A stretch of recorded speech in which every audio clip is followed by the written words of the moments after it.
اب دیکھیے ایک حدیث وہ آ رہی ہے اور اس کو یوں سمجھیے، اللہ تعالیٰ نے جو انسان پیدا کیے ہیں ان کے مزاج مختلف ہیں۔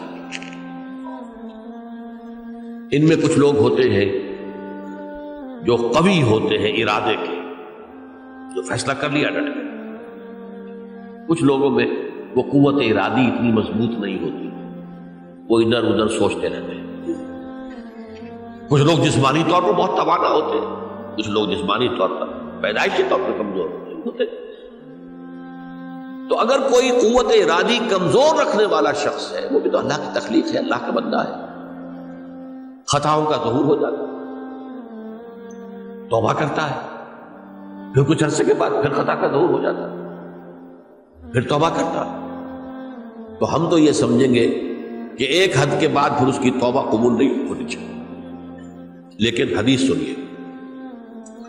وعن ابی ہریرہ رضی اللہ تعالی عنہ قال قال رسول اللہ صلی اللہ علیہ وسلم ان عبدا اذنب ذنبا، یقیناً ایک بندہ جو ہے وہ ایک گناہ کرتا ہے، فقال، پھر وہ کہتا ہے رب، اے میرے پروردگار، اذنبت فاغفر، مجھ سے گناہ ہو گیا ہے، مجھے معاف فرما۔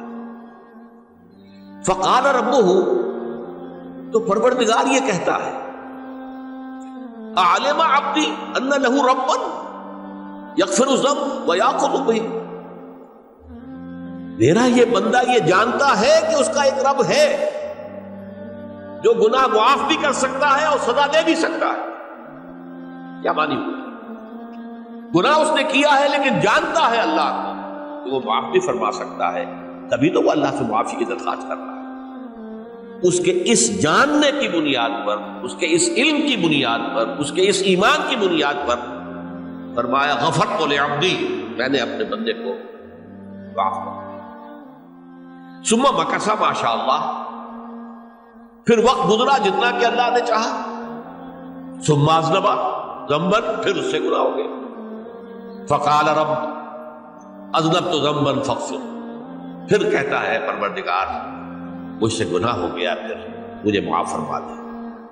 فقال ربہ، اللہ فرماتا ہے عالم عبدی ان لہ ربا یغفر الذنب ویأخذ بہ، میرا بندہ ہے نا جو جانتا ہے کہ اس کا ایک رب ہے، ایمان باللہ اس کے اندر ہے، تبھی تو پکار رہا ہے، اور یہ بھی جانتا ہے کہ وہ گناہ معاف بھی کر سکتا ہے اور چاہے تو پکڑ بھی سکتا ہے، سزا بھی دے سکتا ہے۔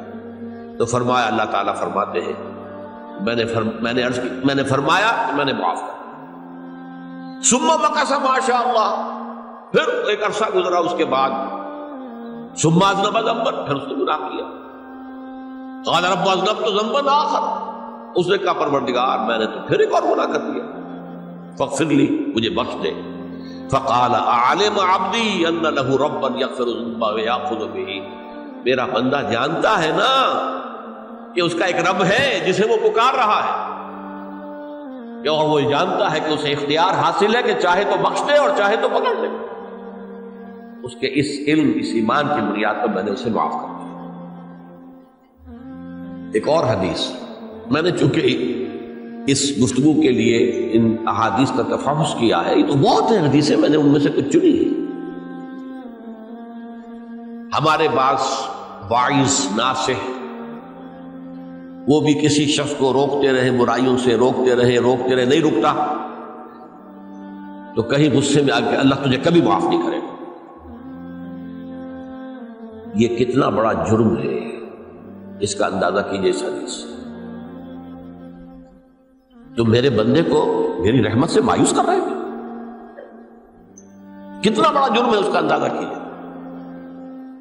یہ مسلم شریف کی روایت ہے، عن جندب، حضرت جندب رضی اللہ تعالی عنہ سے، ان رسول اللہ صلی اللہ علیہ وسلم حدث، کہ اللہ کے رسول صلی اللہ علیہ وسلم نے ایک واقعہ بیان کیا، ان رجلا قال،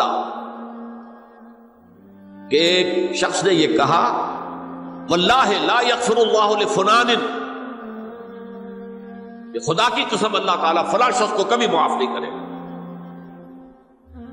وَأَنَّ اللَّهَ تَعَالَى قال، اس پر اللہ تعالیٰ نے یہ فرمایا منزل الذی یتعالی علیہ، یہ کون ہے جو میرے اوپر حکومت کرنے والا آ گیا، جو میری طرف سے حکم لگا رہا کہ میں کبھی معاف نہیں کروں گا۔